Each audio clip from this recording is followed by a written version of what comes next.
Welcome to GreenBiz Studio. I'm John Davies, Senior Vice President at GreenBiz, and I'm excited to be speaking with Monique Oxender, Chief Sustainability Officer at Keurig Dr Pepper. Welcome, Monique. Thanks, John. So today we're going to talk about private sector commitments.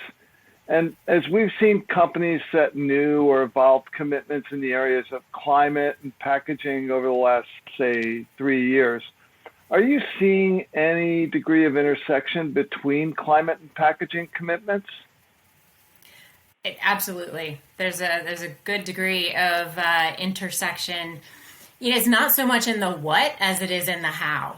I think how we state our goals or what we say we're going to do, whether it be 100% recyclable or compostable packaging, 100% renewable energy or science-based targets, there's very specific wording there. But then when we actually go to implement, that's where you start to see the intersection. And I can say from a Keurig Dr Pepper point of view, when we set the goals, we establish a scope that it includes the entire value chain, soup to nuts, right?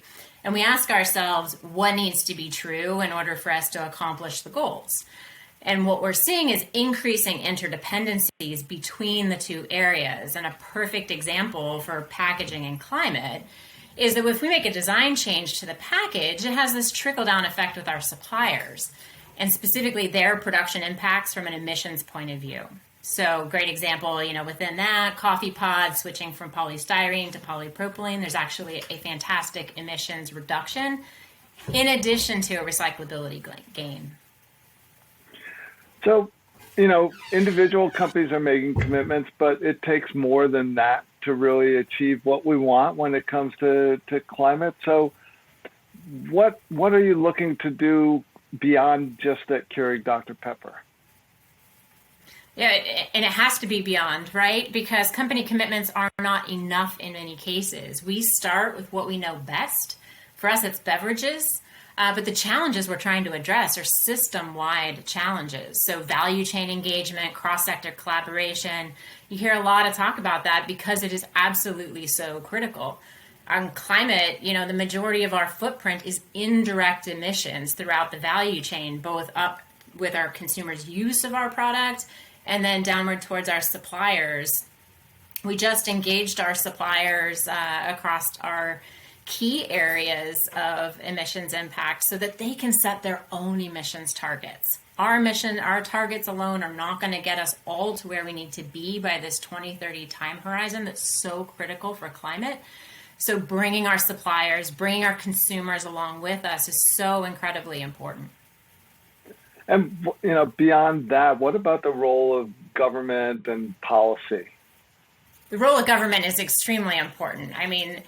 We're living in a world of shared responsibility now. We move from individual responsibility, which wasn't working great, to this world of shared responsibility, and infrastructure is a great example of that. When we define our glide paths, the success of being able to achieve commitments is dependent on the infrastructure being in place. Whether you're talking about climate or whether you're talking about packaging, climate, we have a fleet that we own and operate, and critical to a low carbon economy is a transition of fleet, but infrastructure has to be in place. So there's a role to play for government, for policy, in ensuring that we have that robust infrastructure. Same on the packaging side. U.S. infrastructure hasn't had an overhaul in about 10 years when it comes to recycling. So we're really facing a dire need for updates, and that has to be contributed to by both the private and the public sectors. So, Monique, we've talked about Keurig Dr Pepper, your supply chains, government. If you could snap your fingers and just make two key things happen, what would those be? John, I'm a really practical person. So if I was going to snap my fingers, getting good data is so important for informed decision making.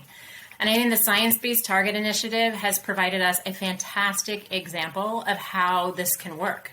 The number of companies committing to science-based targets has grown by leaps and bounds, but it's all because we're aligning behind a common set of information supported by science. And we absolutely need that on the packaging side as well.